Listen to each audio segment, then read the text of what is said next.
अस्सलाम वालेकुम दोस्तों।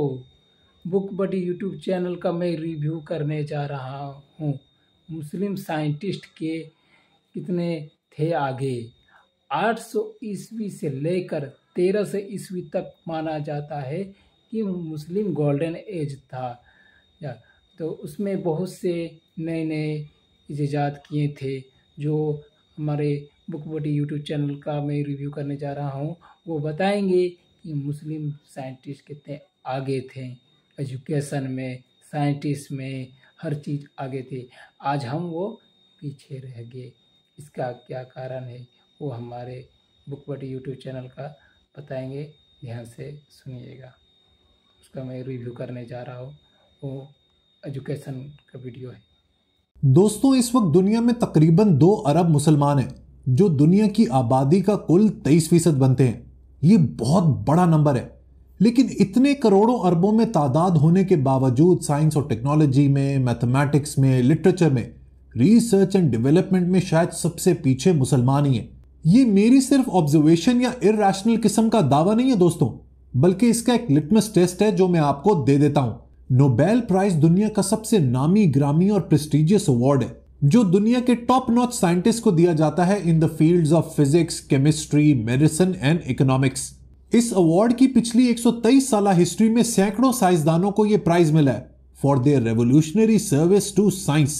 लेकिन इस बात का मुसलमानों से और साइंस से क्या ताल्लुक है, इस बात को समझने के लिए मैं आपके सामने कुछ स्टैट्स प्रेजेंट करता हूं।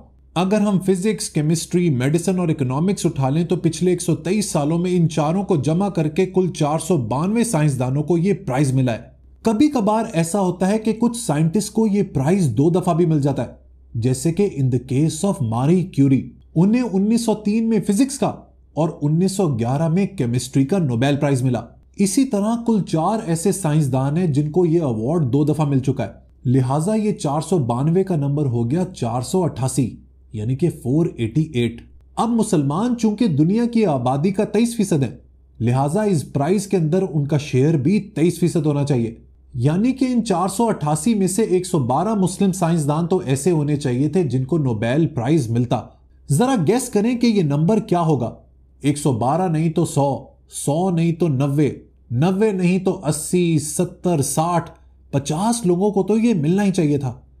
40, 30, 20, 15, 10, 5। आपके ये बात सुन के होश उड़ जाएंगे कि नोबेल प्राइज की 123 साल हिस्ट्री में सिर्फ 3 ऐसे मुसलमान साइंसदान हैं जिनको ये प्राइज मिला है।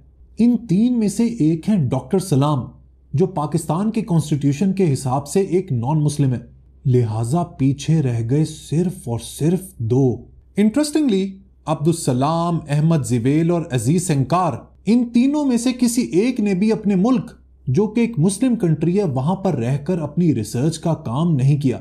इन लोगों की कदर वेस्ट नहीं की और वहीं पे जाकर इन्होंने अपना पाथ ब्रेकिंग काम सरअंजाम दिया। इन सारे स्टैटिस्टिक्स से $1 मिलियन सवाल यह बनता है कि why Muslims have been left behind. मुसलमान इतने पीछे क्यों रह गए? मुसलमानों की जहनियत में ऐसा क्या इशू है कि आज जब दुनिया उन्हीं की है जो साइंस और टेक्नोलॉजी में आगे हैं, इस लैंडस्केप के अंदर मुसलमान कहीं भी मौजूद नजर नहीं आते? आज की वीडियो में मैं एक इन डेप्थ साइकोलॉजिकल एनालिसिस करूंगा मुस्लिम कम्युनिटी का, जिसके बाद आपको इस सवाल का जवाब मिल जाएगा। चूंकि मैं एक मुसलमान हूं और एक पढ़ा लिखा, मॉडर्न, एनलाइटेंड और प्रोग्रेसिव इंडिविजुअल हूं, लिहाजा मेरे लिए यह सोशल सर्जरी करना आसान होगा और रिलेटेबल होगा। लिहाजा आज मैं आपके सामने सच और सिर्फ सच बोलूंगा, जो शायद कुछ लोगों को पसंद ना आए। लेकिन नीचा ने कहा था ना कि if the truth kills them, let them die. Let's get started. देखिए दोस्तों, साइंस की ये जो आलीशान इमारत है ना, जिसने पूरी मॉडर्न दुनिया का बोझ अपने मजबूत तरीन कंधों पर उठाया हुआ है, इस इमारत की बुनियाद एक ऐसे कॉन्सेप्ट पर खड़ी हुई है जो साइंसी सोच में सबसे अहम आइडिया है। इसे कहते हैं कॉज एंड इफेक्ट, यानी कि इल्लत और मालूल। इस दुनिया के हर फिनोमेना के पीछे, हर प्रोसेस के पीछे एक कॉज एंड इफेक्ट का रिलेशनशिप है। फायर कॉजेज बर्निंग, इसी तरह lightning causes thunder, Wind causes waves.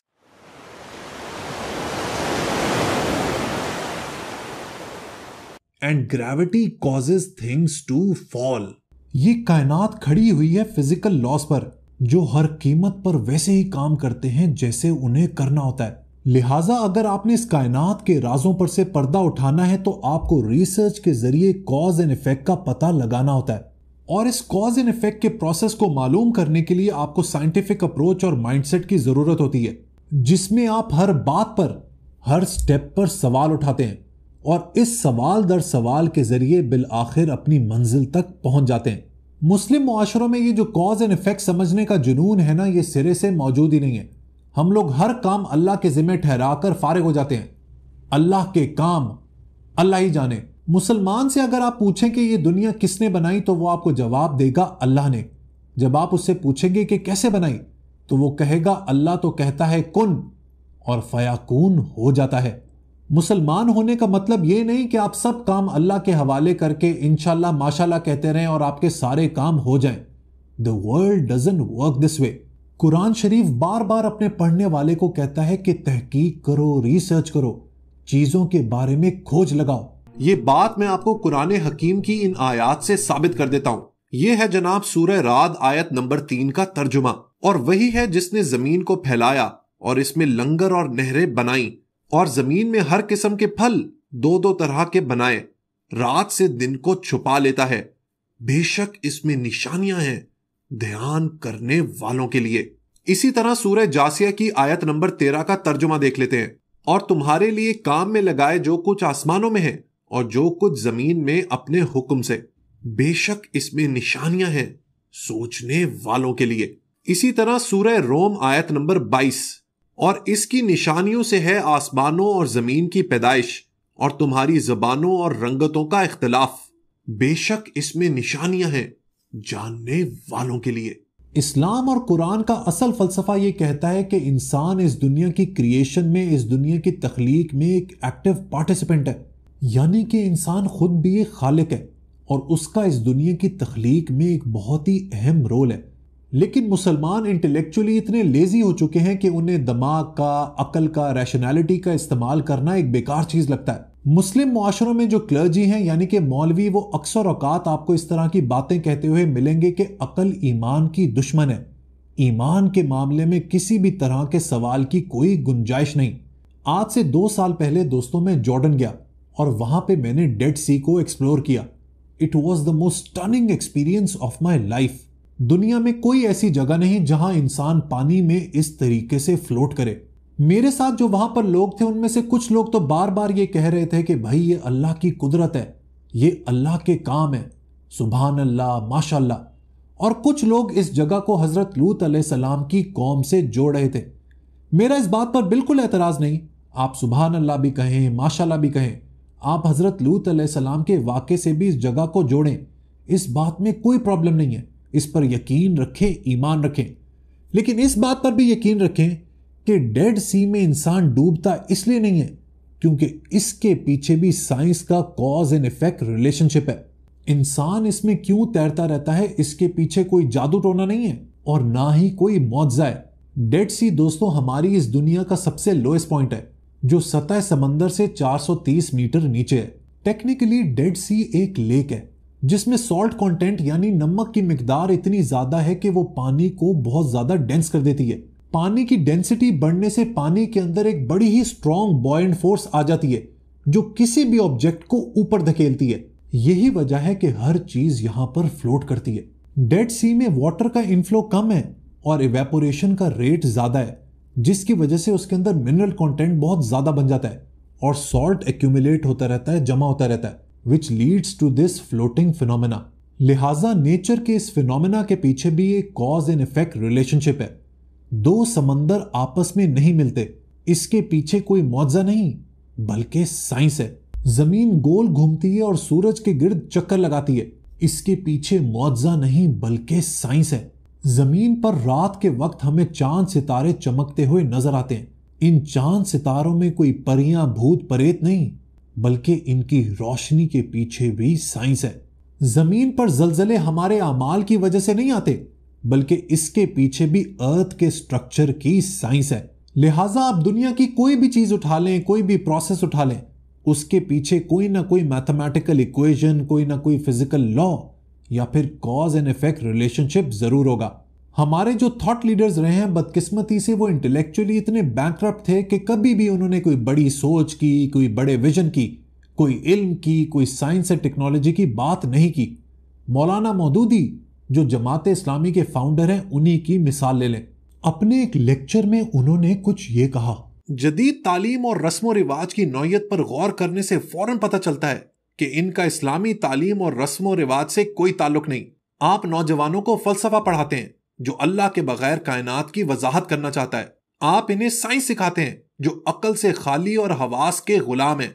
आप इन्हें मुआशियात, कानून और समाजियात सिखाते हैं जो इस्लामी तालीमात से बिल्कुल अलग हैं। मौलाना मौदूदी की इस सोच से इंस्पायर होकर institute for policy studies Islamabad ने एक नया टास्क शुरू किया और वो था इस्लामाइज साइंस बुक्स को पब्लिश करने का। इन किताबों को छापने के लिए और लिखने के लिए उन्होंने कुछ ये रिकमेंडेशंस दी। कोई भी साइंटिफिक फिनोमेना का जिक्र अल्लाह की बड़ाई बताए बगैर नहीं लिखा जाएगा। मसलन क्लास 3 की साइंस बुक में यह लिखने की बजाय कि what will happen if an animal does not take food, ये लिखा जाए कि what will happen if Allah does not give animal food. IPS ने यह रेकमेंड किया कि effect must not be related to a physical cause, क्योंकि ऐसा करने से लोग एथिज्म की तरफ चले जाएंगे, मुल्हिद हो जाएंगे। उन्होंने लिखा, there is latent poison present in the heading, energy causes change, because ऐसा करने से लगता है कि energy is the true cause rather than Allah. इसी तरह आईपीएस की एक और अम्यूजिंग रिकमेंडेशन ये थी कि साइंटिफिक लॉज को साइंसदानों के नाम से मंसूब नहीं किया जाना चाहिए, जैसे कि न्यूटन्स लॉ या बॉयल्स लॉ, क्योंकि ऐसा करने से यह गुमान होता है कि ये लॉज इन साइंसदानों ने दरियाफ्त नहीं बल्कि क्रिएट की हैं, जो शिर्क के बराबर है। लेकिन दोस्तों, हमेशा से ऐसा नहीं था। एक ऐसा वक्त भी था when Muslims were at the top of their game. दुनिया की सारी सिविलाइजेशंस में से सबसे टॉप नंबर था इस्लामिक सिविलाइजेशन का, which is known as the golden age of Muslims.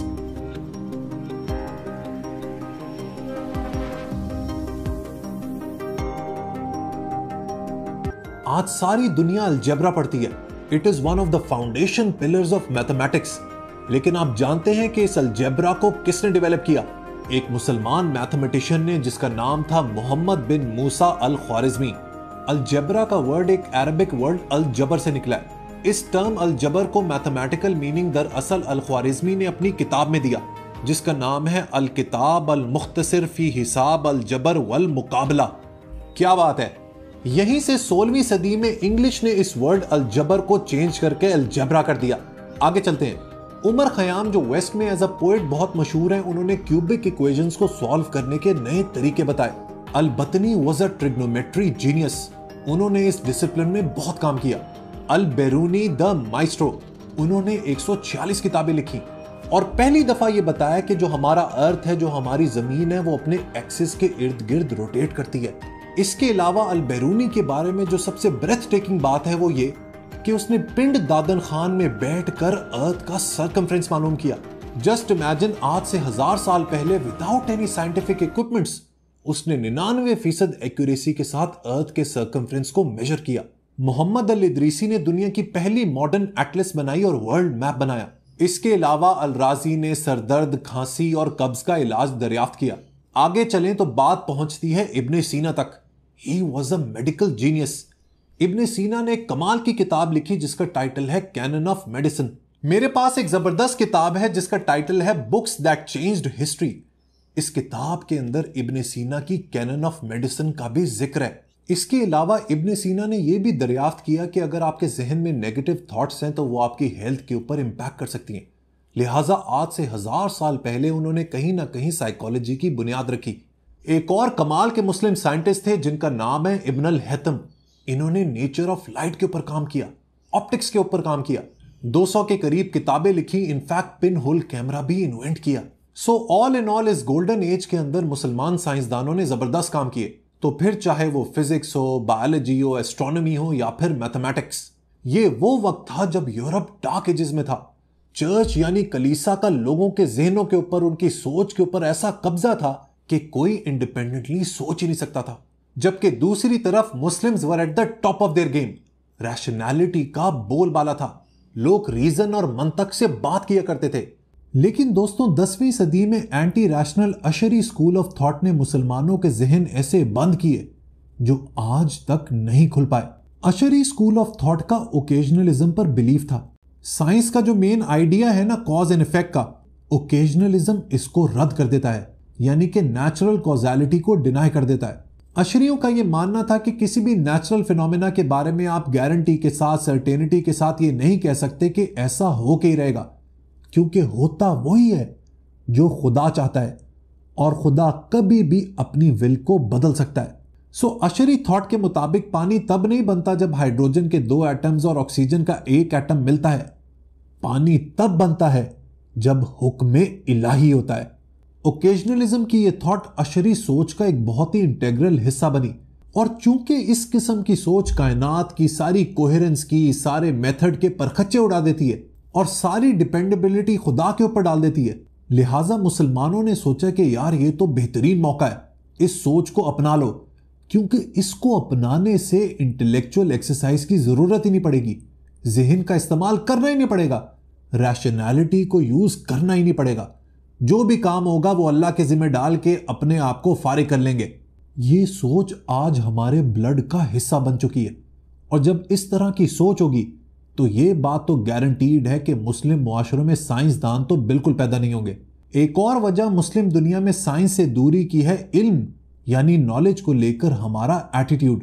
Muslim clergy की तंग सोच की वजह से हमने सबसे बड़ा ब्लंडर ये किया है कि हमने दीनी और दुनियावी तालीम को अलग कर दिया है। दीनी तालीम सिर्फ मदारिस तक महदूद होकर रह गई है, और दुनियावी तालीम को लेकर हमारे अंदर एक नेगेटिव सेंटिमेंट है, क्योंकि बिल आखिर दीनी तालीम के अंदर ही लोग अपनी फलाह ढूंढते हैं। याद रखें दोस्तों, दुनिया और दीन अलग कॉन्सेप्ट्स हो ही नहीं सकते। इसी तरह आप दुनियावी और दीनी तालीम को सेग्रीगेट बिल्कुल नहीं कर सकते। कभी आपने सोचा है कि गैर दीनी तालीम भी कुछ होती है? मैथमेटिक्स ले लें, बायोलॉजी ले लें, फिजिक्स ले लें, केमिस्ट्री ले लें, all of these are part of your religious studies, क्योंकि इनके जरिए आप कायनात के उन राजों पर से पर्दा उठाते हैं जो प्रिंसिपल्स खुदा ने क्रिएट किए। इसका रेफरेंस ऑलरेडी मैं आपको कुरान हकीम से दे चुका हूं। बायोलॉजी के जरिए यह पता करना कि बच्चा कैसे पैदा होता है, क्या यह गैर दीनी तालीम है? क्या मैं जब किसी चीज को अपने हाथ से फेंकूं तो वो ऊपर की बजाय नीचे क्यों जाती है, इसके बारे में फिजिक्स के जरिए पता लगाना, क्या यह गैर दीनी तालीम है? गुब्बारे के अंदर हीलियम गैस भरने से वो ऊपर क्यों जाता है, केमिस्ट्री के जरिए इसका पता लगाना, क्या यह गैर दीनी तालीम है? एक ट्रायंगल के 3 एंगल्स मिलके हमेशा 180 डिग्री ही क्यों बनाते हैं, क्या मैथमेटिक्स के जरिए इसके बारे में जानना गैर दीनी तालीम है? इट्स सो अनफॉर्चुनेट कि मौलवी ने इस्लाम को इतना मोनोलिथिक, इतना इनफ्लेक्सिबल बना लिया है कि मुसलमान आज सवाल करने से डरता है। काश ये क्लर्जी इकबाल की reconstruction of religious thought in Islam को समझ पाते तो इन्हें पता लगता कि इस्लाम इंसान को सवाल करने से, तहकीक करने से रोकता नहीं, बल्कि उसे इंकरेज करता है। कुरान को लेकर भी मुसलमानों का जो कॉन्सेप्ट है उसमें दुरुस्तगी की, अलाइनमेंट की जरूरत है। अक्सर लोग ये क्लेम करते हैं कि सारी साइंस कुरान से ही निकली है, और जो बात आज साइंस डिस्कवर कर रही है ये तो कुरान 1400 साल पहले बता चुका है। इस बात को देखने के भी दोस्तों 2 नजरिए हैं। पहला ये कि क्या साइंसदानों ने कुरान को पढ़ के, समझ के वो सारी इजादात और डिस्कवरीज की, या फिर पहले साइंस अपनी इजाद करती है और फिर उसे कुरान से कनेक्ट किया जाता है? क्योंकि ना सिर्फ कुरान शरीफ बल्कि बाइबल, ऋग्वेद और गीता में भी साइंटिफिक फैक्ट्स मौजूद हैं। The soul is neither born nor does it ever die, nor having once existed does it ever cease to be. रूह ना पैदा होती है और ना कभी मरती है, और ना ही एक बार मौजूद होने के बाद ये कभी खत्म होती है। अब गीता के इस वर्स को आप साइंस की law of conservation of energy से बिल्कुल रिलेट कर सकते हैं, जिसमें यह कहा गया है कि energy can neither be created nor destroyed. इसी तरह ऋग्वेद में लिखा है, this earth is devoid of hands and legs yet it moves ahead. अब यहां पर अर्थ की रेवोल्यूशन की बात हो रही है। अब यह भी एक साइंटिफिक फैक्ट है जिससे आप इसको रिलेट कर सकते हैं, क्योंकि जमीन मुसलसल अपने ऑर्बिट में आगे बढ़ती रहती है। इसी तरह बाइबल को भी देख लेते हैं। यह है जी job 26:7। He stretches out the north over empty space. He hangs the earth upon nothing. अब यहां पर बाइबल भी एक साइंटिफिक फैक्ट की बात कर रही है, और वो ये कि अर्थ स्पेस में सस्पेंडेड है, which is true. आगे चलते हैं जी. अब है Leviticus 17:11. For the life of the flesh is in the blood. आज हमें कोई भी बीमारी होती है तो डॉक्टर सबसे पहले कहता है कि भाई अपना ब्लड चेकअप करवा कर आओ, क्योंकि हमारी सारी डीएनए इंफॉर्मेशन हमारे खून में मौजूद है. इसी तरह बुक ऑफ इसाया है 40:22 जो बात करती है अर्थ के सर्कल होने की. It is he who sits above the circle of the earth and its inhabitants are like grasshoppers who stretches out the heavens like a curtain and spreads them out like a tent to dwell in. अब चूंकि ये किताबें कुरान से पुरानी है तो क्या हम ये बात कह सकते हैं कि साइंस इन्हीं किताबों से निकली है? देखिए, एक बात याद रखें कि Quran is not a book of science. Quran कोई साइंस की किताब नहीं है. Quran is a beautiful book of morals. आप कुरान शरीफ पढ़कर इलेक्ट्रिक कार नहीं बना सकते, ओपन हार्ट सर्जरी नहीं सीख सकते, और ना जेम्स वेब टेलीस्कोप बना सकते हैं. उसकी वजह यह है कि कुरान का तो ये मकसद ही नहीं है. कुरान तो इंसान, अल्लाह और इस कायनात के दरमियान एक ट्रायंगुलर रिलेशनशिप की बात करता है. वो आपको जिंदगी गुजारने का तरीका बताता है. कुरान शरीफ से मुसलमानों को यह जरूर सीखना चाहिए कि कामयाबी उसी को मिलती है जो स्ट्राइव करता है, जो मेहनत करता है, जो जद्दोजहद करता है. सूरह रात चैप्टर नंबर 13 वर्स नंबर 11 का तर्जुमा क्या ही खूबसूरत है. खुदा तब तक उन लोगों के हालात नहीं बदलता जब तक वो खुद अपने अंदर तब्दीली ना ले आए. मदारिस के अलावा मुसलमान ममालिक में जो रेगुलर तालीमी निज़ाम है वो भी इतना फरसूदा और बेढंगा है कि उससे भी किसी किस्म की कोई उम्मीद नहीं. वहां पर भी सिर्फ रट्टा लगवाया जाता है और सवाल करने से स्टूडेंट्स को डिस्करेज किया जाता है. याद रखें दोस्तों, जिन मुआशरों में लोगों को सवाल करने की इजाजत नहीं होती ना, वो एक स्टैग्नेंट बदबूदार मुआशरा होता है. और ऐसे मुआशरों में, ऐसी सोसाइटीज में साइंस कभी भी ग्रो नहीं करती. एक और वजह मुसलमानों की साइंस के मैदान में जवाल की यह है कि मुसलमान ममालिक के जो लीडरान हैं, जो लीडर्स हैं, वो चूंकि इसी अवाम के नुमाइंदे होते हैं, और चूंकि अवाम ज्यादातर अनसाइंटिफिक है, लिहाजा ये लोग भी पावर में आकर साइंस और टेक्नोलॉजी को ज्यादा फोकस नहीं देते. ये दावा भी मैं स्टैट्स के जरिए साबित कर देता हूं. दुनिया में कुल 57 मुस्लिम ममालिक हैं और मुसलमानों की तादाद तकरीबन 2 अरब है. लेकिन दुनिया के टोटल रिसर्च एक्सपेंडिचर में इन मुस्लिम कंट्रीज का कंट्रीब्यूशन है सिर्फ 2.4%. मुस्लिम ममालिक में हर 1000 लोगों पर 9 साइंसदान, टेक्नीशियंस या इंजीनियर्स हैं, जबकि अगर आप दुनिया का एवरेज देखें तो ये नंबर है 41, यानी कि मुस्लिम कंट्री से तकरीबन 4.5 गुना ज्यादा. स्टीवन वाइनबर्ग, जिन्हें 1979 में डॉक्टर अब्दुल सलाम के साथ नोबेल प्राइज मिला था, उनका मुसलमानों के बारे में कुछ ये कहना है. दुनिया में बहुत से ऐसे काबिल साइंसदान हैं जो मुसलमान हैं और जो मगरिब के अंदर बेहतरीन तरीके से काम कर रहे हैं, लेकिन मैंने पिछले 40 सालों में किसी एक भी मुस्लिम मुल्क के फिजिसिस्ट या एस्ट्रोनॉमर का रिसर्च पेपर नहीं देखा जिसे मैं पढ़ने के लायक समझूं. और दोस्तों, आखिर में मुसलमानों की साइंस से दूरी की एक और बड़ी वजह यह है कि Islam fail to institutionalise free inquiry. Islamic intellectuals कभी भी फेथ और रीजन को रिकंसाइल नहीं कर पाए. ये मुस्लिम मुआशरों का सबसे बड़ा फेलियर है. ऐसा बिल्कुल पॉसिबल है कि आप फेथ को भी इंटैक्ट रखें और अपनी फैकल्टी ऑफ रीजन का भी भरपूर इस्तेमाल करें. उसके लिए हमें अपनी सोसाइटी के स्ट्रक्चर के अंदर फ्री इंक्वायरी को इंकरेज करना पड़ेगा. लोगों को सवाल करने की इजाजत देनी होगी. अपनी तकलीदी सोच को भुलाकर सोच को इज्तिहादी करना पड़ेगा. इज्तिहाद इस्लाम का एक ऐसा खूबसूरत कॉन्सेप्ट है जो डिडक्टिव रीजनिंग को, रैशनैलिटी को, रीजन को सपोर्ट करता है. लेकिन आज का मुसलमान किसी भी किस्म के इज्तिहाद पर बिलीफ नहीं रखता, because it requires use of mental faculty, जिसकी हमें आदत नहीं रही. अब दोस्तों, हमें आगे बढ़ना है. We need to look into the future and plan ourselves for posterity. जो गोल्डन एज थी वो आकर चली गई. अब आगे बढ़े यार, आगे का सोचें. ये साजिश, ये फितना, ये विक्टिम कार्ड प्ले करना, ये सब हमें बंद करना पड़ेगा. हमें अपनी वोकैबुलरी ही बदलनी पड़ेगी. हमें दुनिया के साथ हाथ से हाथ मिलाकर चलना पड़ेगा. अगर ऐसा होगा, only then Muslims can move ahead. Video का इख्तिताम करूंगा मैं आखिर में इकबाल के एक ऐसे खूबसूरत शेर के साथ जिसके अंदर मेरी पूरी वीडियो का एसेंस मौजूद है. जो आलम ईजाद में है साहिब ईजाद, हर दौर में करता है तवाफ उसका जमाना। वीडियो पसंद आई हो तो लाइक बटन जरूर प्रेस कीजिएगा। Until next time, good bye.